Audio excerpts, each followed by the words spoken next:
Dave from New Jersey, it's the SNL nerds. I'm going to take that again because it came out weird. Dave from New Alright. Jersey, it's the SNL nerds, the show where two comics from New Jersey nerd out about Saturday Night Live. I'm your co-host, John Trumbull. And I'm your co-host, Darren Patterson. Hey, Darren, how you doing? I'm doing well, sir. Doing well. We're just coming off that big, monstrous, behemoth 3-hour episode we put out last week. I think we are somehow still recording last week's episode. That went on for so long. And thank you if you listened to the entire thing. I hope we were interesting throughout. Yeah, we had a lot to say, had a lot of thoughts. We had a lot to say. We will definitely try to keep it shorter next year. We've already discussed ways we can do that because, we don't usually like to go that long. Right, but I mean, we had sometimes they go long. Yeah, we can't control this beast that is SNL nerds, people. It's three people. We're talking about an entire season of television, and we also have that impulse of like, I'm going to do my top 3 and then 16 honorable mentions, and we can get away from that a little bit. So a little bit. So, but hey, we're now in our summer format. We're going to be doing SNL movies for the summer and maybe beyond if the writer's strike ends up going on beyond that. We don't know yet. Summer movies into fall movies into winter movies. Who knows? Who knows? I mean, every summer when we do this, I get very used to us just talking about a new project each week, and then when SNL actually comes back in the fall, it's like, oh right, yeah, that's like ostensibly the normal format of this show. And it's like, oh yeah, we're doing the show thing. Yeah, I remember when we did that. We have to get back to what is the topic of this show. Right. Oh, we're gonna get back on track now. Okay. Right. Yeah. So, but now we're in our summer format of just doing movies that star current and former SNL cast members. And this is a movie that I originally watched at least a year or two ago. And it was one of those where I'm just watching it and then all of a sudden like, oh, hey, there's an SNL person. Yeah. Look at that. I did not know they would be in this thing. Sometimes that will happen. It's just come out of nowhere. Yeah, you just run into them randomly out in the wild. And This week we are doing the movie Becoming Bond from 2017, which is all about one-time James Bond actor George Lazenby and the one time he played James Bond. Yeah, film was written and directed by Josh Greenbaum, who actually did 2 other movies that we talked about on this podcast. He directed Too Funny to Fail, The Life and Death of the Dana Carvey Show. Oh, I really like that. I didn't realize that was him too. Okay, that cool. was him, and he also directed Barb and Star Go to Vista Del Mar.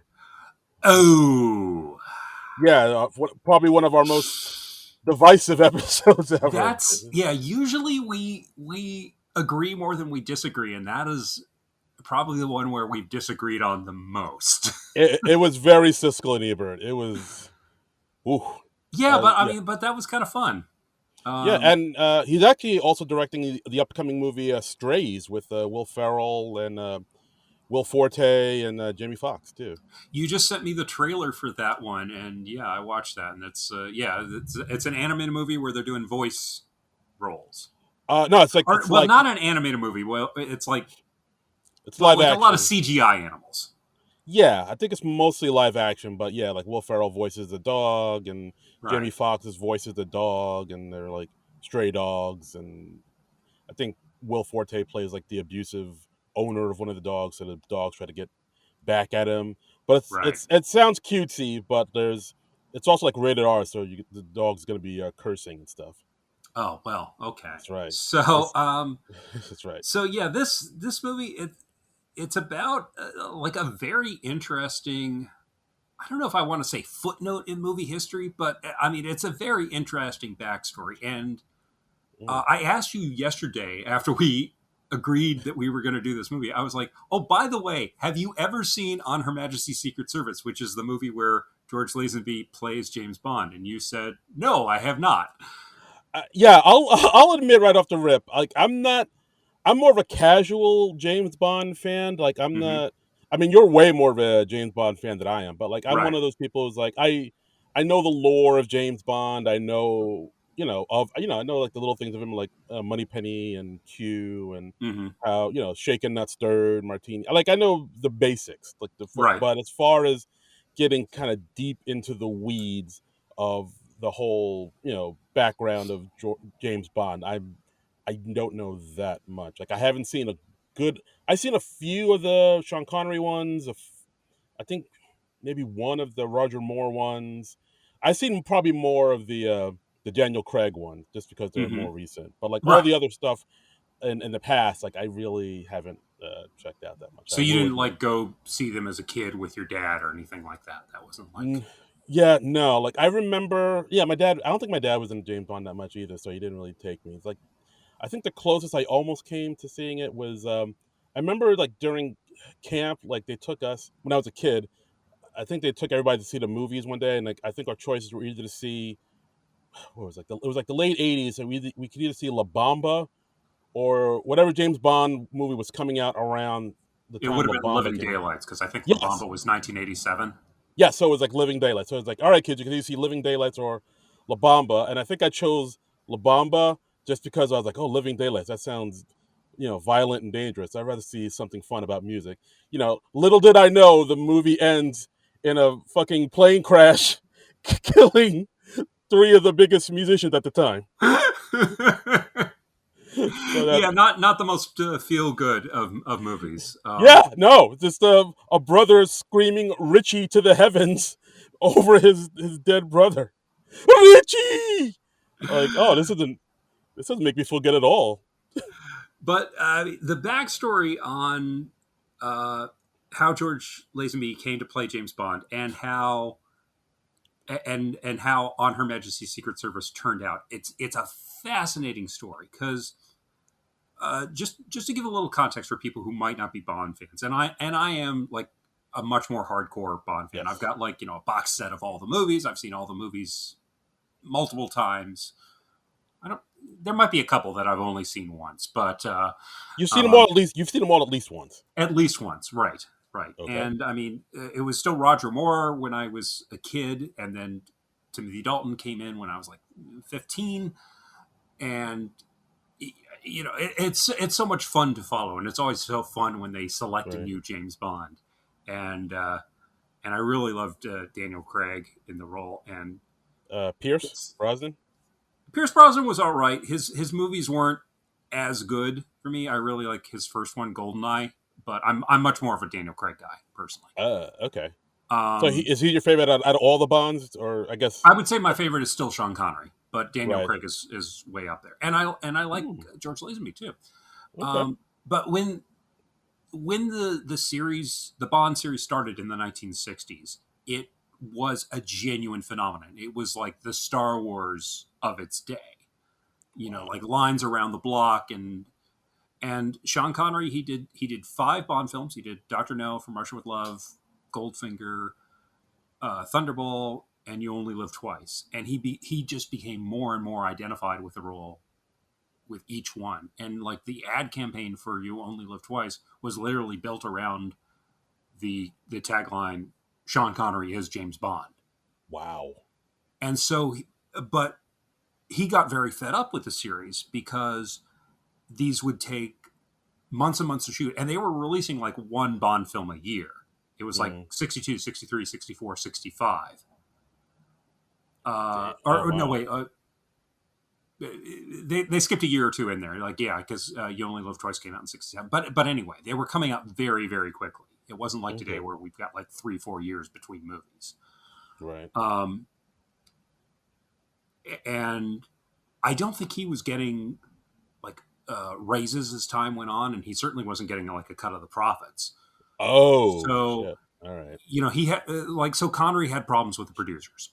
Okay. He clashed with them, and he finally got fed up. And when he was shooting You Only Live Twice in Japan, he was like being followed by paparazzi everywhere, and that got on his last nerve. And so I think Mm. finally when he finished that one, he was like, "That's it, I'm done. No more, never again." Oh wow. Oh, so he left on bad terms then. Yeah, no, he wasn't on the best of terms with Oh. with the with the producers in particular. Um, and the producers were like, well, we're not going to get a little thing like not having James Bond keep us from making more James Bond movies. Because there were like more Ian Fleming books to adapt. Right. Yeah, no, So, I get it. Like once that money starts rolling in, it's like yeah, studios are like, we're not.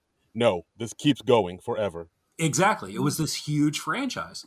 So, what they did, they launched this big, huge casting search. And it was like probably the biggest casting search in like Scarlett O'Hara and Gone with the Wind. Right. And there was like literally a Life magazine cover story where they had like the final five candidates, and Okay. they kind of like traced them through the audition process, and then finally they picked this guy, George Lazenby, who was this guy from Australia who was mostly like a male model Yeah. beforehand, and before that was a car mechanic and then a car salesman, and then he Yeah. Yeah. I mean, this movie Becoming Bond kind of starts off like pretty much just all that, just amazing story about how, right, like you said, like, oh yeah, he's a guy from Australia, no acting experience at all, no right. age, I guess no agent or no manager, or it seems like he had He no. did have. We'll get into that. That's part of what Okay. that kind of plays into why he only played Bond the one time. Okay. Is he was getting some bad advice on his management. There was this guy Oh. named uh, Ronan O'Reilly, I think his name is, and he was the guy behind. Oh, what was that? It was that radio thing. They made a movie about it. It was the offshore radio station in England, Oh, pirate radio. Pirate Radio. Yeah, that was it. Yeah. Yeah. Um, and he was basically advising Lazenby because it's like 1969, All right. and he's like, "Hey, look, it's like the hippie movement. It's like free love and all this. People aren't going to be interested in this conservative guy in a tuxedo anymore." Oh. And you can kind of see where they were coming from because like the other like uh, Honor Majesty's Secret Service did very well at the box office. I think it was like the second highest grossing movie of that year. Right. Yeah. It didn't bomb. Yeah, it didn't. It did make less money than You Only Live Twice, the last Connery one, but Okay. it did very well. It was like the second highest grossing movie. But the other movies that were hits that year were things like Easy Rider and Bob and Carol and Ted and Alice, and Mm. like more counterculture type stuff. Right. So you can kind of see where they thought maybe the Bond train was done. Yeah. I guess people were thinking, oh, this seems like old fashioned now. Maybe we gotta. It seems like the kids today like all the long hair and the beards. Maybe we should be going in that direction. But then again, you're sort of Right. abandoning what made your character popular originally. You're just kind of Right. Right. chasing a Yeah. I mean, fad if in a if way. you go too far into that, he's really no longer Bond because Yeah. It becomes, yeah, Bond's this upper class snob, and yeah. You don't want, he sleeps with lots of women. I mean, yeah. That's always cool. but Yeah. but other than that, he doesn't have too much in common with like the hippie movement and all that. Yeah. I mean, So that's Austin Powers. yeah, exactly, exactly. So yeah, so this movie, Becoming Bond, it kind of tells the story of George Lazenby and how his life sort of led him to James Bond, and it's this weird circuitous route he took Right. there. Yeah. Yeah. That was an interesting format too. The way they had the real George Lazenby come out Hmm.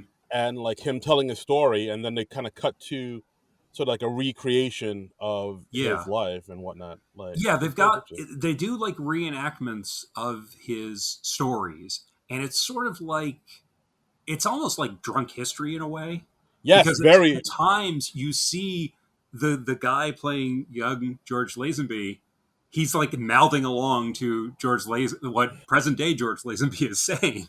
Yeah. It's very drunk history. It's That's a very good drunk point. history. I mean, because they get a little humorous, they get a little whimsical, they get a little tongue in cheek with it, Right. Absolutely. and you get the feeling throughout that George is kind of padding his stories a little bit. I think. You do well. I mean, the very first thing I noticed in this thing is like they have like a that Winston Churchill quote. Yeah. saying his history will be kind to me, for I intend to write it. Yeah. So I was like, that's interesting. And then That. they have like the director ask him straight up off camera, is like, did Mhm. all of this happen? Is this all real? And then he was like, well, I mean, how? Of course it's. I mean, he didn't say it. He didn't say yes or no, but he He said said, like, like, if I was lying, how could I remember it all? yeah, which that's not an answer. I mean, but particularly for stories you tell over the course of decades, they grow in the telling. Yeah, exactly. Even if you don't mean to, Right. it's you kind of everyone kind of builds up their own myth, Yeah, it's and I like feel like there's yeah, some of that going on with George Lazenby. yeah, it's like the Ringling Brothers, thing. Like, don't let a Hmm. what was it? Don't let the truth get in the way of a good story, or something like that. Yeah, yeah. Is that Yeah, where that quote's from? I thought so. Uh, Wasn't it from Ringling Brothers and Barnum and if you I say don't. so, I've never looked it up, but so I could be. Listeners, call in. Am I yeah, pulling shit out of my ass, or is that I from? don't know. But hey, if you're pulling shit out of your ass, this is the episode to do That's it. right. This is Because it. I mean, we start out. George Lazenby. He talks about how he was like a sickly child. He had surgery 67 times as a kid. He was left with half a kidney, and he was not expected to live past age 12. Yikes. Yeah. I mean, it is really amazing that he survived that. Yeah, that is fantastic. I think they saying like he was like peeing into his kidneys as a baby. It's Hmm. Yeah, pretty heartbreaking stuff to hear. yeah, and so he hears that, he lives through that, and he survives all that, and then he just decides, I am just going to live life to the fullest and do whatever I want. And he talks about he was not a great student, a bit of a juvenile delinquent. He stole a car when he was 6 years old. Yeah, that was pretty crazy. And like he talked about how he was really a not a great student, like you said. Like he can never Hmm. focus on the teacher, so he wanted to do things to like shake things up, like I don't know, bring snakes and bats into school and just let Yes. them free in the hallways. Which at first when I thought that, I was like, where do you find snakes and bats? And I was like, oh, it's Australia. They're just Australia. yeah, Yeah, yeah. they're like squirrels out there. They're Uh, just around. well, they're at least more accessible than they are in like the suburban United States. Yes, So, absolutely. and he talks about how when he was 15 years old, he lost his virginity to a 23-year-old woman, I wow. and we learned what dry rooting is. And he says, "Oh yeah, that's having sex with your clothes on. That's doing it with your Yeah. clothes on." Like, because Yes. Yeah, the dry rooting, director, yeah. yeah, the director just kind of asked him. He's like, "What's dry rooting?" And it's Australian slang. And there, you learned a little bit of Australian slang during this, so that's Yeah. kind of So fun. yes, if anybody is planning on going to Australia this summer, now you know how to dry rooting means. Put dry rooting on your to do list. Yes. Yeah, absolutely. He doesn't graduate high school because he wasn't a very good student, and he said he found this out like during the graduation ceremony. He's expecting to Yeah. walk up and get a diploma or certificate of completion, and Yeah, that's great. Like, wouldn't the school call you or send you you a would letter? think, Yeah. um, yeah. That, yeah, I thought somebody would be like, hey, George, what are you doing here? You're not graduating, today. Or something like that. Are we doing the Crocodile Dundee accent throughout? Yeah, right. Okay, I think I'm nailing it. I think I'm okay, just nailing checking, it. just checking. Darren loves his accent work, folks. I really do. Uh, It's my bread and butter. It's my heart and soul. so he doesn't graduate high school, so he ends up he gets a job as a car mechanic. After a little while of doing that, he looks over at the car salesman, and he's like, "Hey, the salesmen are making all the money, and they're going to talk up women and all this. They seem like they're having a lot more fun. So I'm going to do that. I'm going to start selling cars." And Yeah, he and becomes a car salesman. yeah, and I think like at first he's like really terrible at it. So Hmm. then he takes a course on how to sell cars, and like I think the one again, it's the same thing where he's not a good student, but he said like the one thing he took away from that is to listen, don't talk. So Hmm. just like listen to whatever the other person's saying and agree, and then you're able to sell cars. And through that, he was able to sell. I think he said like 30 cars a week or something. He was saying 30 a month.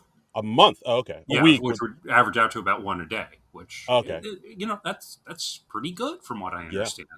yeah. Um, Yeah, 30 a week. That does sound crazy now that I say it. yeah, that's a lot. I don't know if anyone has ever done that. I used to work at a car dealership, and that sounds like a lot. Yeah. George, you sold all the cars. We got Yeah, nothing. There's an empty lot. Nothing. Yeah, and of course, like, as you're selling the cars, you're getting commissions on those. So the more you sell, the better you do. Mm-hmm. Um, and yeah, and he talks about how he started listening to customers, and there's like one customer who's just kind of talking his ear off, not really about the car or anything. He's just going, Right. and then he just says almost as an aside, he's like, "Oh yeah, and I'll take this car." And so anyway, and So name my wife. Yeah. Yeah, I guess you yeah, almost become like a bartender at some point where you just listen to people's problems. yeah. I mean, I guess so. And so he did so well at the car salesman business. He was promoted to a used car salesman. He Mm, starts selling cars to all these important people like ambassadors and stuff, and he's going to embassy parties fancy. and things like that. So he's starting to move in a higher tier of society, high Right. society. Moving up the ladder. Yeah, yeah. And he goes to one of these embassy parties, and he meets this young lady named Belinda, Mm-hmm. who figures into this movie in a big way. Yeah, this kind of surprised me. They talk about Belinda for a good chunk of the movie. Like even Hmm. before they talk about him getting the role of Bond. Like I Yeah, think Belinda, like they talk about her for like 30 minutes of the movie is about her, yeah. something like that. It's a good. I mean, we hear all the ups and downs of his relationship with Belinda, and this was obviously a major relationship in his life, and I would say a major regret in his life. Yeah, And that's true. Yeah. I mean, his wife is never mentioned by name, but we hear all about Belinda. I guess Yeah, like because she's the one who got away I guess for so, him. yeah. Like cuz like the way they introduced her, like I did think that they would end up together Hmm. and like, live happily ever after, wife, kids, picket fence and all that jazz, but no, like midway through the movie he was like, "Oh yeah, like I left her and I never came back." And then I didn't see she, her for another 20 years. yeah, and like yeah, like she went off and got married and had kids and like yeah, like I really fucked that up. I was like, "Wow." Yeah, yeah. And I mean, yeah, and he's being very frank about it and all Mm, that. And I have no idea if that woman is still around and all that. But I mean, it was something. Yeah, we get a lot of his life regrets in there. yeah, Um, yeah. I was not expecting that. yeah. So yeah, he kind of talks about how he courts her. Like she had a boyfriend at the time and didn't Right. want to go out with him. And so George Lazenby, he finds out where she works and he keeps calling her, and she finally agrees to go out with him just to get him off the phone. That's right. So, fellas, take note. If a woman won't go out with you, find out where she works. No, don't do that. Don't, Don't do that. I'm joking, of course. take no for an answer and Yeah, listen to what the woman is saying. And that is one thing I did notice throughout this, where a lot of yeah, times where he's like, "Oh yeah, I just kept going after her until I broke her will." I was like, yeah. "Dude, this isn't might not be as romantic as you think it is." Well, I think it was romantic for its day because Yeah, I think that's kind of what you did in the 50s and 60s. yeah. Back You know, then, but that was just kind of the world we lived in. yeah. So, yeah, I mean, you look at it from a 2023 perspective, and you're just like, yeah.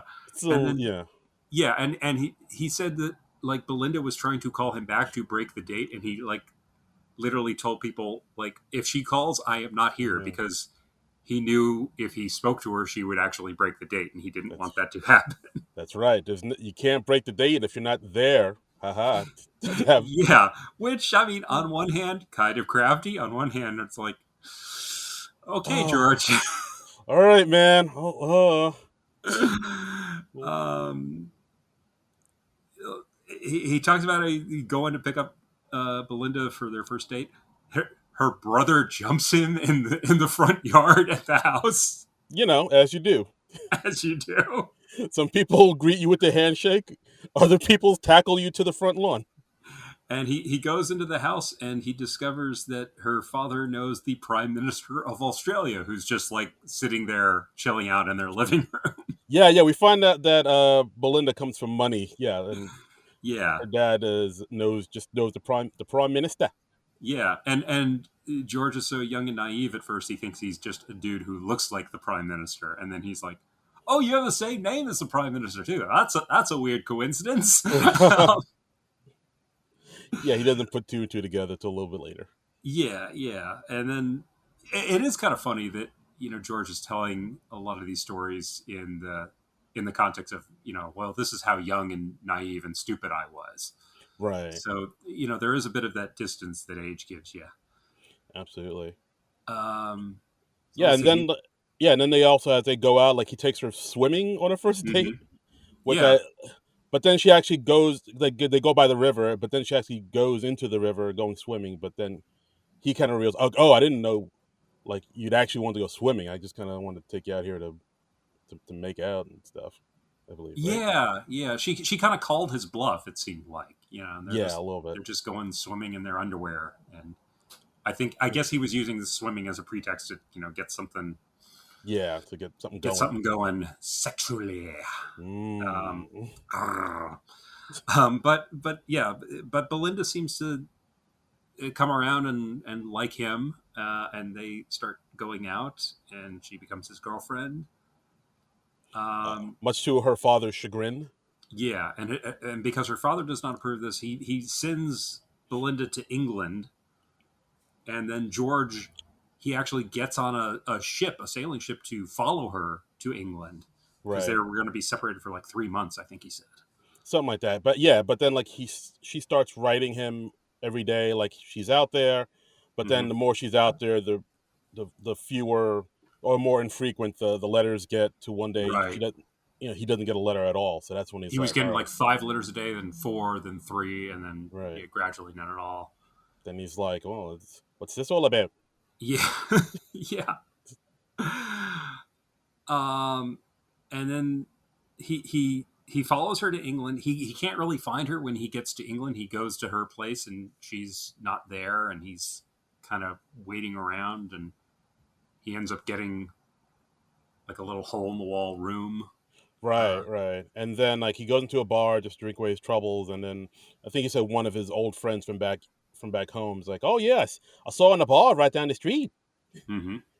All right. And, And yeah, at this point, he walks in, he sees her with her new boyfriend who plays mm-hmm. for the cricket team, and he's they're there with the Right, whole cricket team. So that's right. He's like the captain of Oxford's cricket team, I think it was. And Belinda sends George a letter saying, "Oh well, we can see each other platonically." right. And they go out and they do some stuff platonic, but He's you still know trying to, George, of course, yeah, he's still trying to kind of get in there. yeah. I Um, mean, there's that whole bit with the hotel key, which was, yeah, he says at one point like they're staying in they take it like a day trip somewhere. Well, not really a day trip because they're staying overnight, but they take a trip somewhere to Brighton, I think it was, yeah, and then he says they're staying in separate hotel rooms, and he says, "Yeah, but I stole a spare key to her room from the front desk." yeah. At this point, I was like, oh, this is And this cr- is this is like 1965. It's a whole different world, man. Like you could not do that today. yeah. Under No, I was like, dude, that's creep mode. I would. You could not physically do that, and you should not morally do that. As that scene was hoping, I was like, oh no, where is this going? Oh no, am I about to? Because like even he even says like, oh yeah, I would walk in, hopefully she'd be undressed, and I was like, oh no, oh no. Yeah, and it's like, are you just gonna crawl into bed with her? And Yeah, what exactly? I was like, where is the story going? Oh no, I mean, oh you get the no. feeling that that's kind of what he's hoping, and Uh, I guess that was considered okay and romantic in 1965. uh, Maybe I don't know. It uh. might have been sketchy then. I don't know. I wasn't alive yet. Dude, I'm so uncomfortable with this conversation. I'm But sweating. there's like a little bit of, I guess you could say, karma, because he ends up having stomach issues and he's trying to sneak over to Belinda's room, and he's like, and yeah, I had to go back into my room because I had the worst diarrhea of my life. Finally, diarrhea steps in, saves the But day. diarrhea saves the day. And he was like, and I'd deal with that, and then I'd get all cleaned up, and then I'd try to go back, and then I'd have another bout of that, and then and apparently he's just going back and forth to his toilet the entire Yeah. night. Thank you, diarrhea. Thank you. And the next morning, like Belinda's like, "Hey, I'm really surprised you didn't try to sneak over last night." You really have changed. So, I don't know what the lesson to take away from this is. I Like diarrhea does good things sometimes. yeah. I don't No one's no know. one talks about the positive of diarrhea. I don't know. Diarrhea is out here saving lives. But it's one of those stories you're like, really? Yeah, really. I guess. That happened? That happened like that? That's Yeah, I think that's the point where the director was like, "Did this all really happen?" yeah. And it's like, Yeah. how could I remember if it didn't happen? Right. Or, yeah, my Australian's kind of waning. Yeah, yeah. Um so Belinda moves in with him. He's continuing on. He's gotten a job as a car salesman in England. He's doing well at that. And a customer comes in one day, and the customer says to George Lazenby, uh, uh, "I want to take pictures of you. You're a handsome fellow. I think you Mm. could make it as a male model." Yeah, and of And course, yeah, he immediately is like, "Oh, this guy's trying to he's trying to hit seduce on me." me. Yeah, Yeah, exactly. he's one of those pooftas, as they would say in Australia. I don't know if that's an acceptable term or not. I uh, I don't know. all our Australian listeners, please let us know. Is Yeah, that like, yeah, let us know. I hope I didn't just slur. Yeah, But, did we just? Yeah, just let us know. yeah, it sounds so benign. I don't know. It sounds benign to us, but like I'm sure if you go to another country, they'd be like, "Oh my god, you Yeah, can't." but foreign slang always sounds more fun and It's, goofy than yeah, actual hurtful. Um, exactly. That's not our word to yeah, say. yeah, but the guy says to George, he's like, "Hey, rugged guys are in right now," and so yeah, George he ends up getting headshots, and he takes him to a modeling agency, and he says, "I became one of Europe's top models overnight, and I was working 7 days a week." So he has to quit his car salesman job because he's Yeah, doing so well as a male model. that is crazy. Just like at the snap of a finger, he just becomes like one of the top like it's so that's like one of those things you hear about, Yeah, but you never hear it happens. Where like you're just walking down the street and somebody's like, "You there? You got what it takes to be a model," and then you just yeah, become a huge. Like the only person I've heard that actually happen is I think I heard that like Sofia Vergara started. That's how that hmm happened with her. Like she was like literally like a teenager walking down the street, and somebody approached her about being a model, and she wow, became a yeah. model. She became like a big time model in Colombia. I mean, that's supposed to be like the classic Hollywood story. Like, I think that happened to like Betty Grable or somebody like that, where it's just they're spotted on the street, and it's like, Right. "Hey, you got it, kid. That's right. You, I I'm like gonna make that. you a star." And I like the cut of your jib. yeah, and so he becomes this big male model, and he just kind of falls back asswards into it, Yeah. He that's like which pretty much which his is life. Yeah. it really is. I mean, he is just like falling upward for the first 30 years of his life. It's It, kind of amazing. it's pretty crazy. Yeah. And he becomes a spokesman for Big Fry's Chocolate, where Mm, he's playing this big burly guy who's like hauling this big carton of the Big Fry's chocolate around. right. And so I think he was well known in England from those commercials, or at Yeah. least known by sight. Right. Right. I think that. And and that's acting of a sort, I would say. Even if he didn't have dialogue, I would say that's Uh. acting. Yeah. You could say it. Like it's like mime work or whatever. But yeah, Yeah. you know, there's some acting involved in there. Yeah. So he his modeling career is continuing. He says, like, I took a job in Spain with three girls. Uh, I have in my notes, German model suggestively eats banana. Yes, of course. Nothing subtle about that at all. Just We just see her at the craft services table next to George, and she's just like yeah. shoving that whole banana into her mouth. I And think it's yeah, like, no. yeah, George, will you give me that banana, please? And then Yeah. just, And she's like, no, no, the bigger one. And uh, then just like, oh, so. ach du Lieber. And then George is at the airport, and the German model comes and invites him to Majorca. And he's like, I can't go with you. I've already put my bag on the plane back to London. And she's like, no, no, no, come with me to Majorca. So And he calls his girlfriend Belinda and says, oh, my job's been extended for a week. I'll see you in 7 days. And he just fucks off to Majorca to go wow, yeah, shag a German model. wow, yeah. I Okay, George.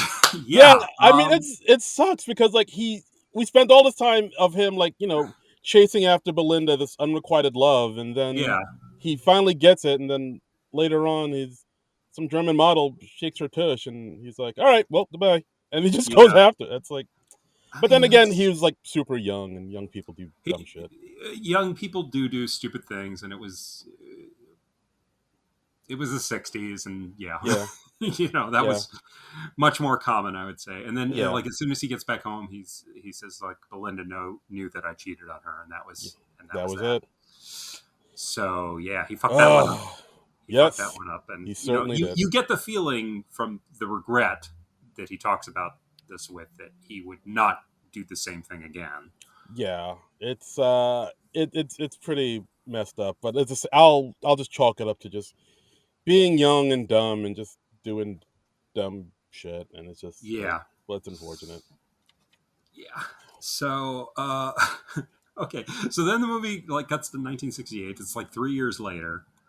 Uh, he's living with another male model, Ken Garrity, who's like another Australian male model, and he talks about how that like they would pick up women together and they would have threesomes. Yeah, And Ken at one point he like puts acid in George's tea when they're entertaining another woman yeah, together. like he just puts, yeah, they meet some girl off the street, and they invite Yeah, her up to their place, and Ken is like, oh yeah, put acid in all our teas, like the yeah. strange So woman they just met. don't leave the apartment for a while because you are about to start hallucinating. And I was like, wow, what is? I know this happened to like the Beatles too. They were at some dinner party and their host was like, "Oh yeah, I put LSD in your tea." I was I like, guess that was just a thing you did in the '60s. yeah, but I still, it's like you're drugging people, man. I know you're drugging people without their knowledge, and Ay, ay, ay. What is yeah. six?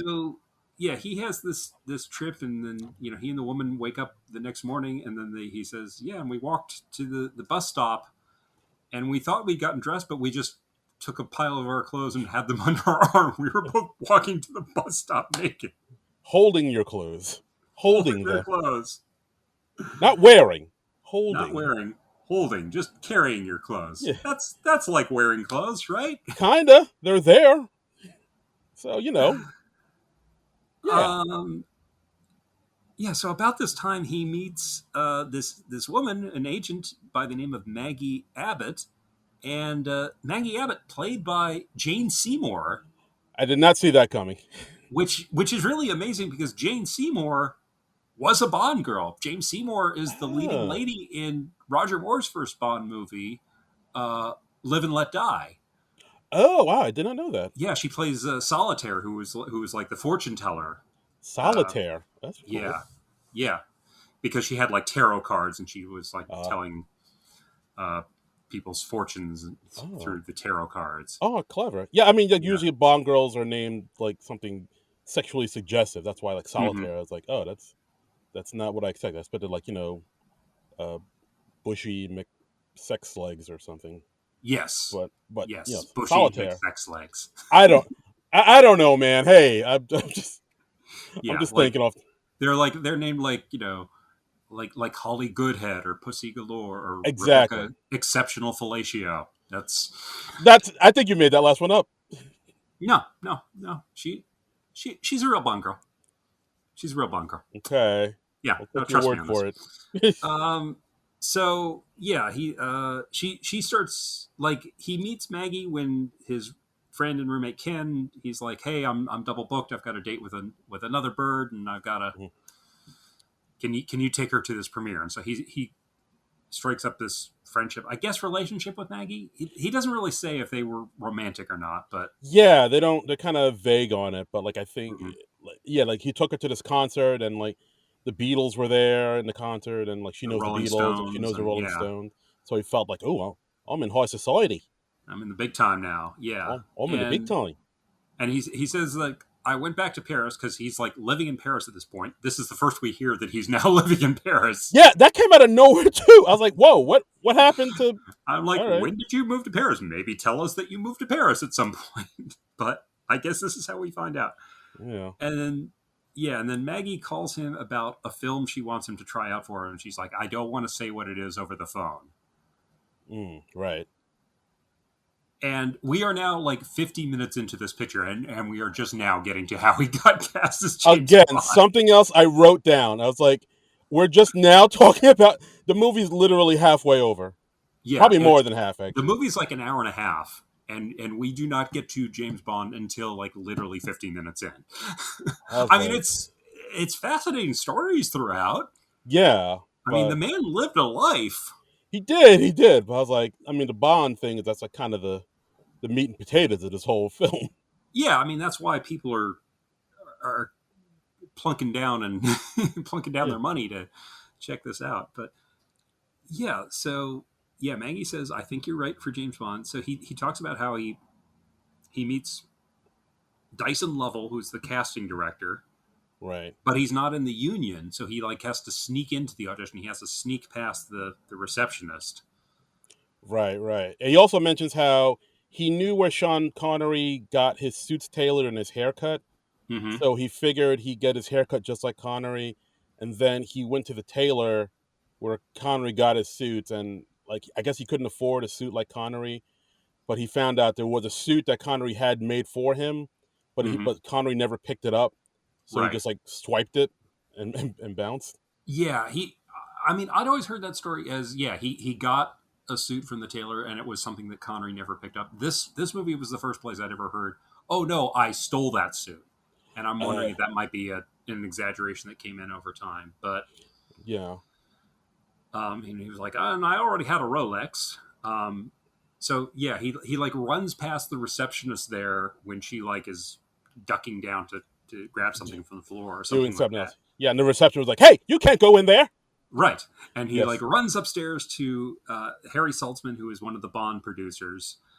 And Harry Saltzman is played by Jeff Garvin from Curb Your Enthusiasm Yeah, and yeah, the yeah. Goldbergs. Yeah. Jeff Garland just popping out of nowhere. Just Yeah. him and his big boisterous self. Yeah. And uh, and you know he plays him as a big guy. I mean, the way the Bond movies works were they were formed with the partnership with Cubby Broccoli and Harry Saltzman, and they both I think wanted to produce the Bond movies, and they eventually decided, hey, well, let's just form a partnership, and they Right, will produce them together.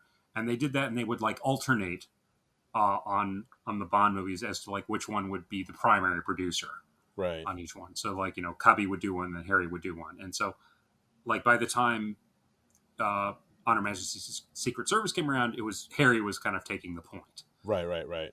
So yeah, and like uh, Lazenby, he gets £500 to come back for a callback, and he tells Maggie about this, and she's like, "I've never heard of that happening." Yeah, Like what?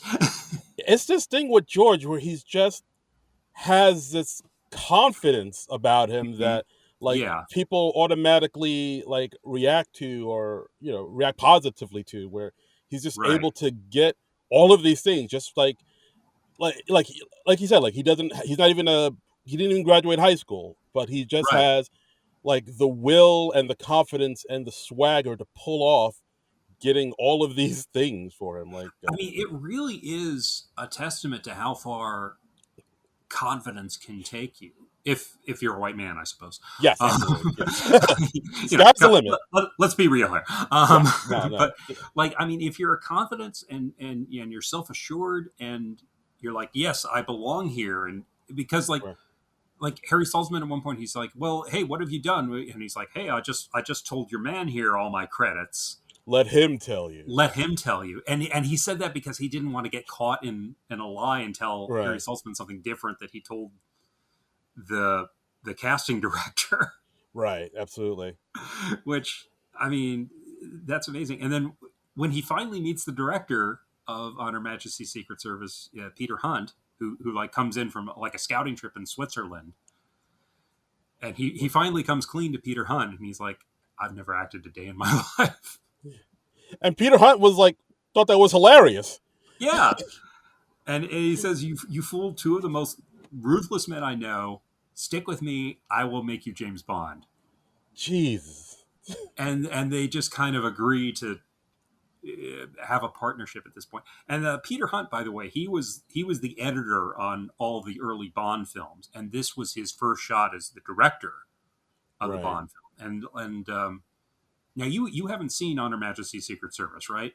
No. I saw. I mean, Okay. I watched it a little bit before recording this, so I saw like Okay. the highlights. Okay. How far did you get in, or did you just watch it like a compilation or something? Yeah, compilation. I caught Okay. the cliff Okay. notes. I'm going to keep talking about On Her Majesty's Secret Service like spoiler free for your benefit and for the benefit of anybody who hasn't seen the film. Okay. I do recommend the film. I think it's very good. It's one of my favorite Bond films. Ooh. I would put it like in my top three, Uh, along with Goldfinger and Casino Royale. top three. Wow. Top three. It's good. All right. It's good All stuff, right. man. Okay. Um, so yeah, so Peter Hunt was kind of was getting his first shot to do the Bond films, and he was directing for the first time. And we've got a new untested actor, and he's also kind of bringing the Bond series back down to earth, Right. because like the Bond films, they would get bigger and bigger with each entry, and in You Only Live Twice, like it was literally the plot was literally there was like a satellite that was gobbling up uh, Russian and U.S. satellites, and Bond Mm. had to stop that, and that's the one with the hollowed out volcano headquarters. Oh wow. Okay. Um, so it got really big in the scale, and uh, Peter Hunt was like, let's bring it all back down to earth and get closer to the original Ian Fleming novels. And at the very beginning of the movie, like we see Q in M's office, and he's like, "Oh, we've just perfected this new device of radioactive lint, and it's going to help us track our agents and stuff." And it's like it's basically saying like the gadgets and things have gotten too absurd. We're going to bring this back down to earth. Radioactive lint. You say? Radioactive lint. It sounds very Hmm. All right. whimsical. Yeah, yeah, and M's just like, that's a dumb idea. Dabba, dabba, dabba. Yeah, yeah, and I mean there's a sequence in On Her Majesty's Secret Service where Bond has to escape, and he doesn't have any gizmos on him, and he's at this Swiss ski chalet, Mhm. and he like rips the insides of his pockets out of his pants, and he uses those to like kind of shimmy along the cable for the cable Oh. car. All right. And Cool. and it's very cool because you're seeing him like rely more on his wits Hmm. than just whatever gizmo he got. Okay. So yeah, so he listen to me. He talks about he does a screen test. They have him like riding horses and swims, neither of which he does in the film. So I'm like, well, why are you having him ride horses and swim? But Yeah. Very true. okay, it's very weird. And then he also tells a story about how the producers like sent a woman to his room to, I guess, test if he's gay or Yeah. not. That was. I had to. I was like, that can't. Is that? Could that be true? I'm just like, I hope this isn't real, because if this is real, this is really fucked up in every direction. And he's like, oh yeah, this guy came and he had a woman with him, and the guy is played by Jake Johnson, Nick from New Girl. Yeah. Peter B. Parker. Yeah, and it's just like, oh, random Jake Johnson cameo. I'd kind of forgotten that was here, and yeah, and George like gets together with this woman while this guy is in the room, and he's Yeah. just kind of observing. Yeah, he's like eating an apple, reading a newspaper. Yeah, and George is like, "Are we gonna have a go together?" And the guy's like, "No, I'm just gonna be here." And then he just like I guess reports back to the producers. He's like, "Yeah, the guy's straight. Thumbs He up. can be your new James Bond." The '60s were the wildest of times. They were wild. I mean, I guess they thought he was gay because he was a male model. Yeah, that's what they said. It's like, oh, he's a male Yeah, model. He must be. Hmm. yeah. Which, wow, what a time! What a The time to be alive. '60s were a different time. So they find out he's not gay. They put their fears to rest. He has a series of screen tests that last for 4 months, and Yeah. he at the final stunt test he doesn't pull his punch and he breaks a stuntman's nose. I've heard that story Oh, really? many Oh, time. wow. So apparently that story is real, Wow. or at the very least he's been telling it for a very very long time. Okay. Uh, and Yeah, then when because I think they said, oh yeah, he's from Australia. He must know how to fight. yeah, Which, and he accidentally punches this guy for real and breaks his nose, and then Harry Saltzman comes up and he's like, "We're going with you." yeah, So that is crazy. yeah, It's so crazy. so Wow. So we're he's the just in new James awe. Bond. Yeah, This complete unknown has replaced one of the biggest movie stars in the world in his iconic role. that is bonkers. It is it's such a wild story. Right, and I mean, It's and there's also like, I mean, we'll probably touch on it at towards the end of this, but yeah, at this point, he hadn't even signed a contract yet. Like he just, no. which is Yeah, weird. he somehow does the entire film and he gets away with not signing his contract Which the is, entire time he's shooting the film. yeah, like he mentions that at the end. I was like, how can you can't do that? Is that they're just like so. They I just don't know, needed to get man. this movie out like ASAP. That just somebody just like contract I don't. schmontract. We'll figure I it mean, out. something that big would probably be booked in theaters before or while you were shooting it, but Huh? yeah, I don't know. I don't know how you get away with that. I don't Yeah, know how that you do is. that. I don't know. It's weird, but like uh, George talks about how he's sent to the south of France to kind of avoid all the press because they're doing the big Life magazine story Right. They don't want it to get about out. right. They don't want it to get out, but he calls up Belinda and invites her and tells her, and then he's called back to London for a press conference Right. announcing that he's going to be the new James Bond. Right. And it happened last minute. So the minute Belinda touches down in France, he's like, "Hey, Belinda, I gotta go to London, but I'll be right Yeah, back." I'll be back in like a day or two, and then that's when he says I didn't see her again for another 20 years, Yeah. and He then and just. by that point she was married with kids, Yeah. Like he. and we see President Day George Lazenby, and he gets genuinely choked up about Yeah. this, Yeah. and It's. I mean this is probably the big regret in his life. I mean that was like the Yeah. one that got away for him. Yeah. No, you definitely feel like wow, I really just I botched that beyond belief, and Yeah, like I'm really sorry I did that. wife and mother of his children, only mentioned in passing. Yeah.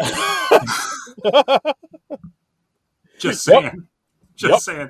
If I was George Lazenby's wife, I might be like, what the fuck's going on here, George? Yeah. Oh yeah. Then after this movie, I married this woman and had these kids, and the end. Yeah, but you don't want to hear about that. Yeah. But let's talk. Let's talk in great detail and length about the one that got away. So he goes to Switzerland to shoot the movie because much of the movie takes place in Switzerland at Blofeld's headquarters, the big villain, Right. Right. and it's Telly Savalas playing Blofeld, pre Kojak Telly Savalas, Who loves you, baby? and Diana Rigg, who then was best known for the Avengers, now is probably maybe more known for Game of Thrones. Oh Uh, right, she's in that. Okay. yeah, yeah, but she was Emma Peel, and I think part of the reason they cast those was to kind of make up for George's inexperience. Yeah, that makes sense. You want So they more. went with bigger stars, Yeah, just sort of pad the movie a bit with some right? Right, people that and have maybe done this make up for before. his shortcomings. And George talks about how he realized that people wanted to see like the Sean Connery version of James Bond, Right. and Exactly. and they're giving him like voice lessons so he can speak like an Englishman, and like putting a match in his mouth, and Right. working the right muscles in his face, Right. Having him and all that. enunciate and whatnot. Yeah, and he talks about shooting the gun barrel sequence, and he just to be defiant, I guess he drops down to one knee when he's shooting the gun, which is Right. just different from how Connery did it. And they're like, no, no, no, no, no, do exactly what Connery did. And he's like, no, I don't want to. Right. But I mean, I sort of get that, like with the Mm-hmm. studio, because like there are so many people who are just purist about things like that. You know, like we have Yeah. people who are purists about how a Marvel movie should look, or purists who about how, I don't know, like a Harry Potter story should be. So I can understand there would be like purists with people who think about how James Bond should be. I Right. can't see like him like dropping his knee like that, and then like, you know, the James Bond fandom people will be like, this, that's not how James Bond does it. He's doing it wrong, like Right. and whatnot. Right. And I mean, this was the first time they recast that role, so there wasn't Right. really a precedent for this. I mean, yeah, I mean, for other characters, sure. Like I think Cubby Broccoli very famously said when Sean Connery quit the role, he said there were 14 Tarzans, Wow. and so he was basically saying we can easily replace you. Okay. But but Sean Connery was so identified with the role, and yeah, so everyone was like, "Yo, you've got to do it like Sean did it." Right. And I rewatched the movie yesterday, and you can kind of see in the movie that there are places where they're kind of scared. Like What do you mean? there, Like, well, there are bits like early on in the film where there are like obviously dubbed lines in there where it's giving like Bond more funny lines, mm, and a few like you can tell that George Lazenby's lips aren't even moving in there. They're just like, oh, he's not as funny as Sean was. We got to give him a little more.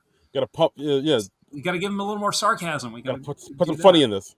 Yeah, yeah. And actually, there's a long sequence in the movie where Bond goes undercover Okay. as this other character, Sir Hilary Bray, and they actually have that actor dub George Lazenby Oh. during that. So like, there's a good 20-30 minutes of the movie or something where we are not hearing George Lazenby's voice, Huh. which That's is just bizarre. And you're just like, you never would have done that to Sean Connery. yeah. I mean, I don't agree with it, but I do get it because, you know, Yeah, it's a thing where people are just afraid to mess with the formula that works, so they don't want to. They're yeah. like, you know, They just want didn't to, want to rock the boat. yeah, stick with the tried and true. Yeah. Um, so yeah. So Lazenby, he goes through the entire shoot without signing his contract Ag- somehow. Again, look, I'm no fancy Hollywood agent, but I Yeah, feel like if you're gonna do a movie, you gotta sign some type of contract. yeah. You gotta sign And something. I don't know. and it's bizarre, and they're trying to like kind of seal the deal before the release of the movie, and George says like I was offered a slave contract to do like six more Bond movies because Right, they wanted to tie him up for a long time. right. And basically, Um, I think they said like a slave contract was kind of limits what you can and cannot do because, like, you know, right. they don't want the actor, even when he's not on film, to be doing things that wouldn't be indicative of James Bond. Like, oh, James Bond does this, he doesn't do this. Right. They make a point to mention that the fact that George grew out a beard really Mhm. bothered the studio because, like James Bond didn't have a beard; he's clean shaven. Yeah, yeah, and I think even today the Bond actors, from what I understand, I know this was the case with Pierce Brosnan and Daniel Craig. They're forbidden from wearing a tuxedo in other films while they're Really? playing James Bond. Yeah, Wow, that because is. that's like James Bond's thing. Oh, wow. So That's I think that's a okay. That's a little overkill, but I guess I well, I get it. guess they don't want them to be, playing on the Bond image too much and doing that. I mean, you see all the Bond actors, they all do it to some degree after they leave the part, but I guess they don't want them to be doing it while they're in the part. Like they don't want to be Huh. like Roger Moore doing Cannonball Run or something like that. Okay. Yeah, that's So, wow. So you can't even wear a tuxedo in another movie? That's crazy. yeah. Yeah, and yeah, and he got into hot water because he grew his beard out and he grew his hair long, Yeah, it looked like because 1969, and he refused to shave it off for the premiere. And so he right. shows up at the premiere with like long hair and a beard, and Yeah, he looks very un James Bondish. yeah. No, the studio was heated about that, from what I Yeah, understand, because again, they don't want to mess with the formula. Like James Bond is this. He's not yeah. that. And at That's this point, we are seeing some clips of the real George Lazenby interspersed in there, like actual press conferences in the time, some appearances that he's done at the time. We see him with uh, what's his name, Frost, the British. Oh, Frost Nixon. Yeah, the Frost Nixon guy, David Frost. That was David it. Frost. Yes. Yeah, we see him on the David Frost show, but I guess they couldn't get rights to footage from the Tonight Show, because when we get to his appearance on the Tonight Show with Johnny Carson is played by Dana Carvey. And that's the SNL connection. That is the SNL connection. An hour and 25 minutes into the movie. Yeah, and George announces on the Tonight Show that he's a one and done. He doesn't want to do James Bond anymore. Yeah, that's like another thing that's like still crazy. Like they're offering him all this money, a man who had no acting experience at all, who just kind of BS'd his way into it, and like he's just walking away from all this. I mean, I think even in the movie, he couldn't really explain why he walked away. He was just like, yeah, just Yeah. my heart wasn't in it. I just didn't want to be an actor anymore, really. Well, I mean, he said in other interviews and things like that, he was like, I felt it was Connery's gig and not mine. I wanted to be my own man. And he also was getting this advice that, like the James Bond thing is going to be over. Because, I mean, it had been going on for like 7 years at that point.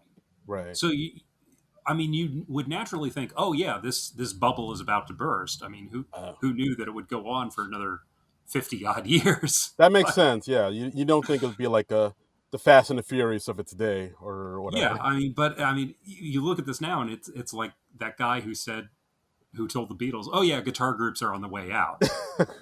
You look at that with 2020 hindsight, and you're like, "Oh, that was so laughably wrong." But yeah, you don't even know that guy's name. It's just some guy.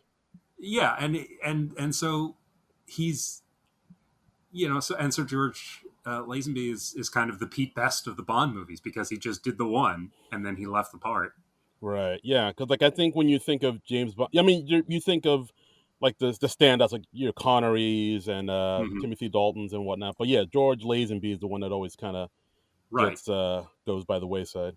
And he is very much the odd man out in the Bond franchise, because he only did one, and both because On Her Majesty's Secret Service broke away from the Bond formula. Yeah. Quite a bit.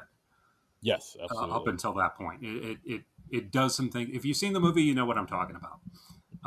But yes. It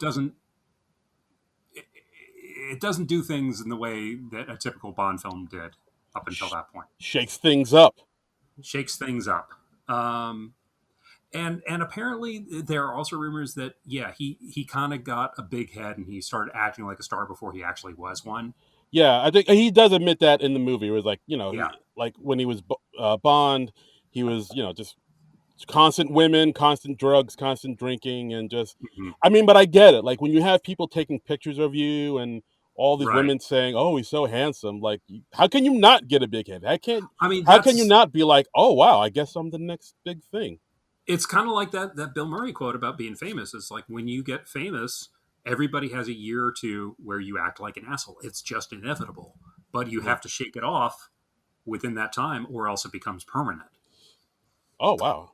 When did I don't think I ever knew that Bill Murray. Yeah, quote. that's a great Bill Murray quote. I always pretty solid. And you can debate as to how much Bill Murray shook that off. I mean, I don't know. that's for another podcast for another time. Yeah, I mean, but yeah, George, he's even told stories that he was like, "Oh yeah, I had a thing, like Diana Reagan and I were going to hook up, but she said, oh, you can't mess around with any other women,' and he messed around with other women, and that was you don't say that. Yeah, I mean, I can believe him messing around with other women, and especially when they're in Switzerland at some remote location and there's nothing to do. Yeah, that's kind of a recipe for hooking up with the people you're stuck there with. Yeah, and it's him and like a dozen beautiful women. Yeah, they're just everywhere. It's like, it's hey man. Yeah. So I mean, he had his fun, and apparently he had a falling out with the director Peter Hunt during the movie. Oh, too. Did they mention that? I don't thought they mentioned that. They didn't mention that in this. This is something I just know from reading more about the Bond films and stuff. mean, But yeah, he inadvertently pissed off Peter Hunt when I think there was some party, and he told like some of Peter Hunt's friends to go away or something like that, and that pissed off Peter oh, Hunt. And I think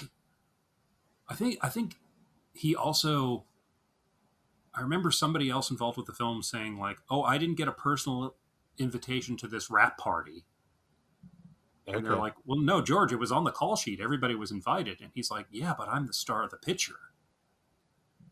Oh boy. All And right. they were like, and then I think it was when one of the producers, Cubby Broccoli or Harry Saltzman, said, "No, you're not a star because you say so. You're a star when the public says so." So It's fair point. Fair point. yeah, they were trying to get his head screwed on straight. But okay, we kind of glossed over Dana Carvey playing Johnny Carson. What did you think of the Dana Carvey cameo in this? Um, Was it good or was it distracting? How did you react to it? a little distracting. I thought he'd look more like Johnny Carson did in his heyday. He didn't quite. They didn't make him up to look quite like Johnny Carson. He just kind of looked like Dana Carvey in like a suit and like Yeah, brownish hair. Yeah. Like, when I saw him, I was like, oh, that's Dana. Like he didn't turn into Johnny Carson. I was like, oh, that's just Dana Carvey in right. a '60s suit. So I I thought mean, it was okay I enough. kind of kept expecting him to go, weird, wild stuff, Yeah. and do his whole Dana Carveyisms as Carson.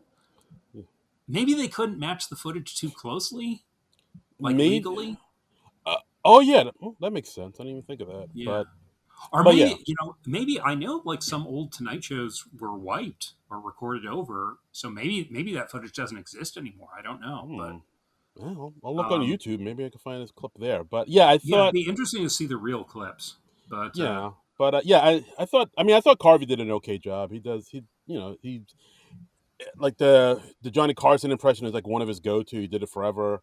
yeah, During his run in the '80s, so like it's something he just can like slip right back into, like like an old pair of yeah. slippers. It was always a great Carson impression, but it does get a little distracting to see it in the context of like a recreation or something. You're just A little because bit, your yeah. brain is just going, that is not Johnny Carson. That is Dana Carvey doing Johnny Carson. Yes, yes, very much so. And I've seen him do that in many a comedy skit. Yeah, So weird, wild stuff. yeah, I Yeah, did not know that. yes. Um, I saw but it The was Arsenio Hall sketch. I saw that. yeah, it was so weird to me when I was first watching this because like it was just like sudden unexpected Dana Carvey. Dana And Carvey. yeah, and it's just I mean because there have been so many SNL cast members, it's just you see them pop up in the most unexpected places. Yeah, absolutely, Um, very much so.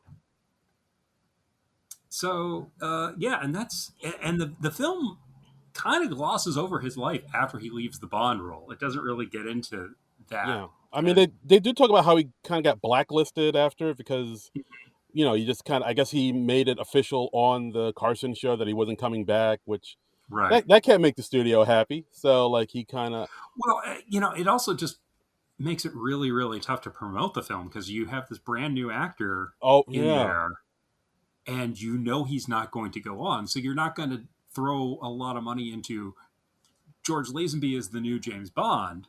right. So they kind of just concentrated on Bond the character. There's actually like an ad where like it's Bond, but and he's like holding up the gun, the Walther PPK, but his face is in shadow Ooh, because they're just promoting it as James Bond is back. Because what yeah. good does it do him to promote an actor who's leaving the role after this movie? It doesn't. Yeah, no, Yeah. So it's like that whole James Gunn thing with the DC when he announced all the other movies that are coming out. So all these movies right. coming out this year kind of don't mean anything. Yeah, he was kind of like a lame duck James Bond. Yeah, Yeah, absolutely. yeah. Uh, but So yeah, they don't mention much about like after that. Like I guess yeah, he got blacklisted. It doesn't seem like he appeared in any movies after this at no, all. he did do movies after. Oh, He he did. he continued working as an actor. He did like spaghetti westerns in Italy. He Oh, was he was supposed to do a movie with like Bruce Lee, but then Bruce Lee passed away. wow. This was like the early 70s. I mean, he of course never really reached those heights again.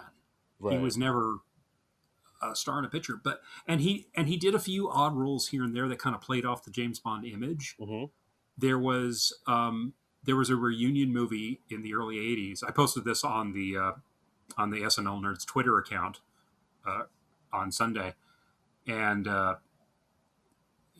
George Lazenby has a cameo as like quote unquote JB, who's like driving an Mm. Aston Martin around, and he helps out Napoleon Solo in this Man from Uncle movie.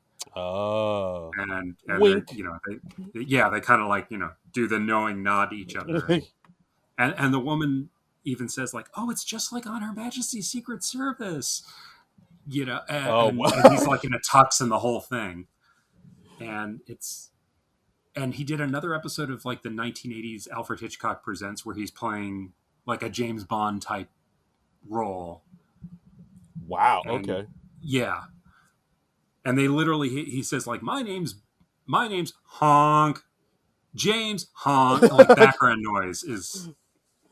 I've seen clips of it. It's kind of funny. All right, that's pretty clever. At least he's had fun with it. All right. He has fun with it, and he's done. He actually did. He's done. He was on the Superboy syndicated TV show from the late '80s. He played Oh. Jor-El. Oh, that's cool. Yeah, they All right. made him up just like the Marlon Brando Jor-El with a white wig and all that. He's on. He did a voice in the Batman Beyond cartoon. Oh, I remember that. Yeah. And he even at one point in that cartoon says, "We have all the time in the world," which is kind of a refrain in the On Her Majesty's Secret Service movie. So that was a cute little in joke. Very cute. Very clever. So, he's done stuff, and Mm-hmm. I actually met George Lazenby a couple times at conventions. Oh, no way. I haven't told you this story, I don't think. I don't think so. The first one, this is a local convention here in New Jersey. It was not far from my place, and I went to see him, and I wanted to get my DVD copy of On Her Majesty's Secret Service autographed, Mm-hmm. and he was charging like way more for his autograph than I was expecting, and it was like it was not only more money than I had on me at the time, Right. but more money than I think I paid for the DVD. He was charging, I think, like $35-$40 for his autograph. That seems. I mean, I'm not in the autograph game. Is that a lot? It's a lot. Okay. It's a lot. All right. I mean, if you want the autograph, I mean, if the people are willing to pay it, you go, George. Right. You get that money. I don't begrudge anyone making a living, but it was literally more money than I had on me, and I could not pay it. And so then I had to sort of awkwardly be like, "Oh, I'm going to go borrow money from my friend who's over there." And I walked off, and I did not come back to George Lazenby's table. And I just have images of like George Lazenby couldn't buy dinner that night because of me. Oh. And I felt bad about it. But then a few years later, he did that convention or another local convention again. Same price. And this time I went. I did have enough money to pay for the autograph, whatever it was, and so I got him to sign my DVD of On Her Majesty's Secret Service set. So I feel like I redeemed myself. I made it good. Nice. Okay. All right. You made it right. And there was a moment there where I said, your Bond movie, it's one of my favorites. It's one of my absolute favorites. I really like the movie, and I like you in the movie. And he just said, "Well, I did my best." And he just said it. It was just a little wistful, the way he said it. Oh, really? Like it was still kind of a regret in his life. And like towards the end of this movie, he was just like, "Yeah, I should have done too." Oh, yeah, that's right. Yeah, because like I mean, in the movie after this, he, like you said, he did some other acting work, and then it seems like he got out of the business altogether and like just went into like real estate and like motocross at some point. Yeah, I mean, he talks about that. I don't think he was really making his main living as an actor, but I think he would take the acting gigs where he could. Okay. Yeah, but I think he did make most of his money in real estate, and I think he did well in real estate and did okay for himself. But yeah, he did fine. He did all right, but yeah, it is interesting about that. And he got married and he had some kids. Yeah, and doesn't really get into that. They just show a few pictures of him with his wife and his daughters. I think it was. I think so. Daughters, yeah. Sons. It shows you how little they feature them that I don't even remember the genders of his kids. Yeah, they flashed them by in a second. You never even hear his wife's name. It's just But person. Just you'll find out all about Belinda. God yes, damn it. all about Belinda. but he says towards the end, he says you can defy what is expected of you and write your own story, That's which fair enough. I think that's a great quote. And I don't know if it was so much like he left the role by choice as he presents it, but Uh, yeah, I guess it was his choice. But yeah. I guess like that's the one thing. It does kind of get a little hazy Hmm. around that time because it does seem like. Well, I mean, he said like he didn't want to do it anymore, and because he grew Right. out the beard, it seemed like he grew out the beard sort of in defiance of the Yeah. studio because like it seemed like the studio wanted to sign his contract, Well, but he says in the documentary, he says like, "Oh, I grew the beard because I didn't want to be recognized." But then, if you don't want to be recognized, why wouldn't you shave off the beard for the premiere? exactly, yeah, Because then you could go back to having the beard be your go-to disguise. So it really does seem like more of an act of defiance. yeah, absolutely. Because even in the movie, they say in the beginning, like as a kid, he was a bit of a maverick. He likes to Hmm. cause trouble, and he really didn't like to being told what to do. Yeah. So, like, it's something like this where the studio's telling him to sign this contract, we'll give you this money, and it'd be like a slave contract, like you said. That seemed like Yeah. And automatically, they want to give him another million under the table, he said. yeah, exactly. But like the fact that he knows, oh, I got to sign this, and I'll be restricted what I cannot do. So fuck that. Like I think Right. his immediate reaction would be just like to thumb his nose at the powers that be. Yeah, and they actually show an interview clip of him from at the time when he's promoting the film. They were like,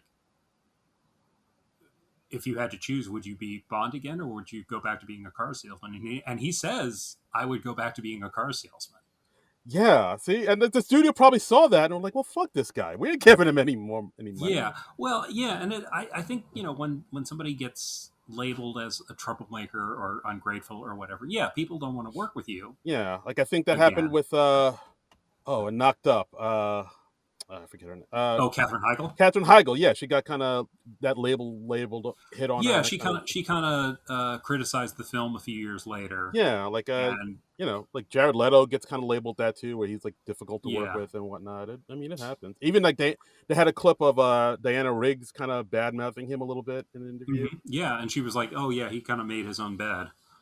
Yeah, I was like, damn. And yeah, yeah, to a degree, I see that, and yeah, he probably didn't behave as well as he could have or should have. Uh, Right. But then again, like I said, it's a thing where when you're this big hot new star and everybody tells you you're awesome and everybody mhm. wants to sleep with you and give you whatever, like how can you not get a big head? How does that not go to your head at least a little A bit? little bit, yeah. You got to be And like, well, yeah. I guess I'm the next big thing. I'm hot shit.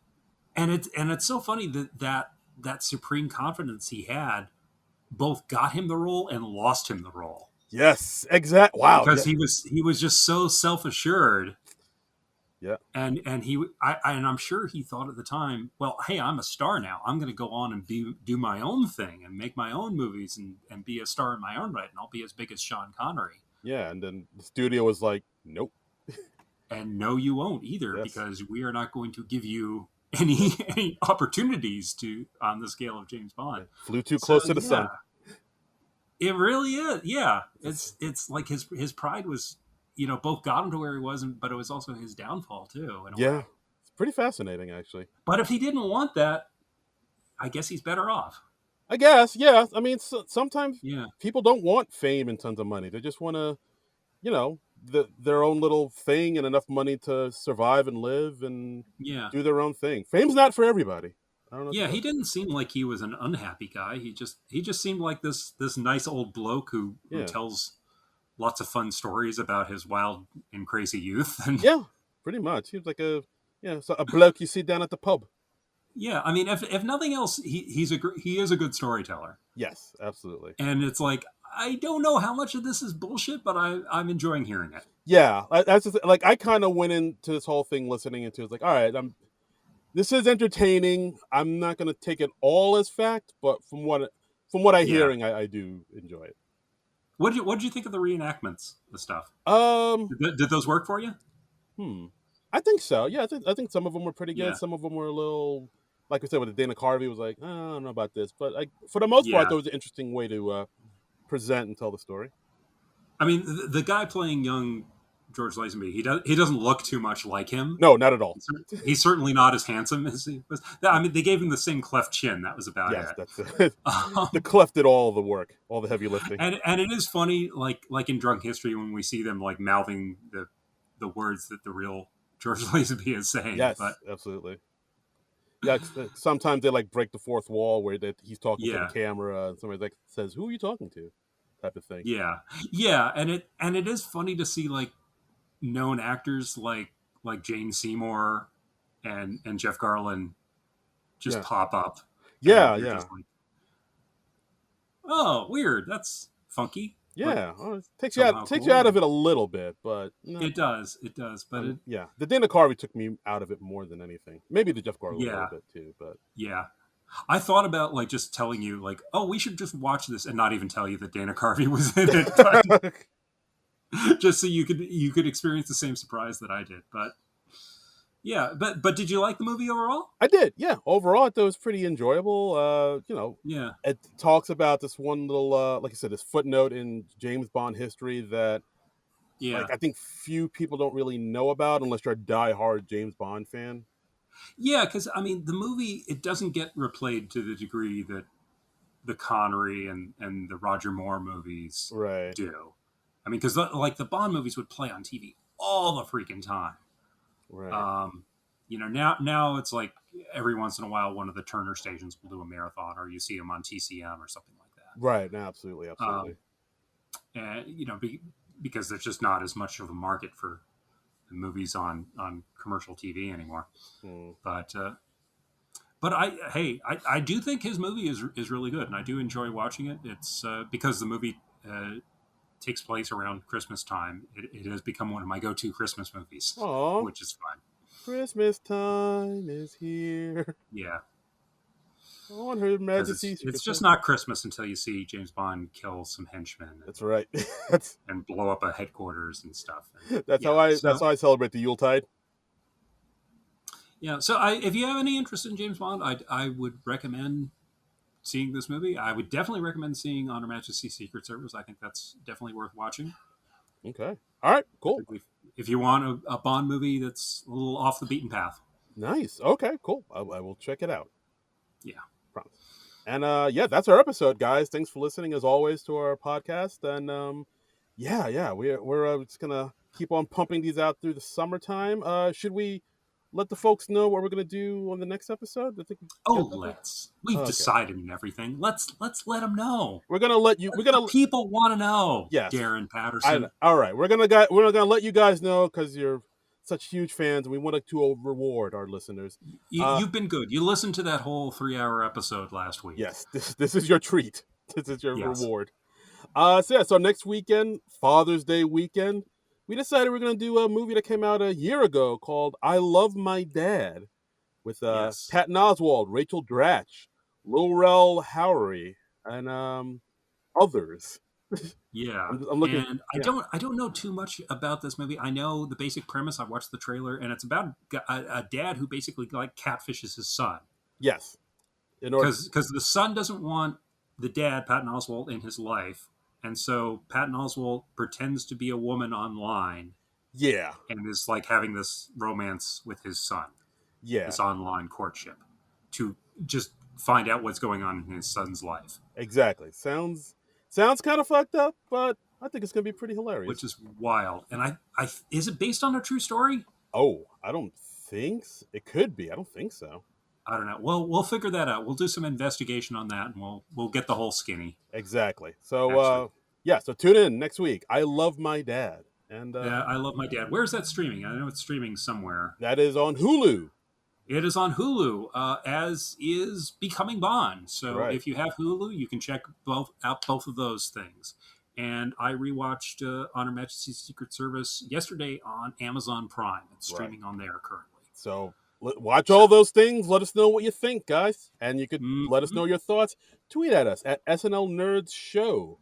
Yes. Or head up our Patreon at Non-Productive.com and donate some money to this little podcast of ours, and follow me on Twitter and Instagram at Darren Credible. That's DARIN Credible. And you can follow me on Twitter and Instagram and all that fun stuff at Trumbull Comic. That's TRUMBULL and the word comic. And I think we did get a few responses to we did this week. Yeah, our friends at the Spy Hards podcast. Ooh, wow! I didn't even know that. I tagged a few James Bond Twitter accounts to see if they had anything to say about becoming Bond. And our friends at the Spy Hards podcast says, highly fictionalized and highly funny. A surprisingly frank look at one of the dumbest choices in cinema history. Kudos to Lazenby for putting it all out there, even if some of it is greatly embellished. So, wow, that's yeah. I think that's a fair assessment of it. Yeah, I would say so. It's like, this might not be true, this might be true, but it's an enjoyable all around. It's kind of like you ever see that movie Confessions of a Dangerous Mind with the Chuck Barris?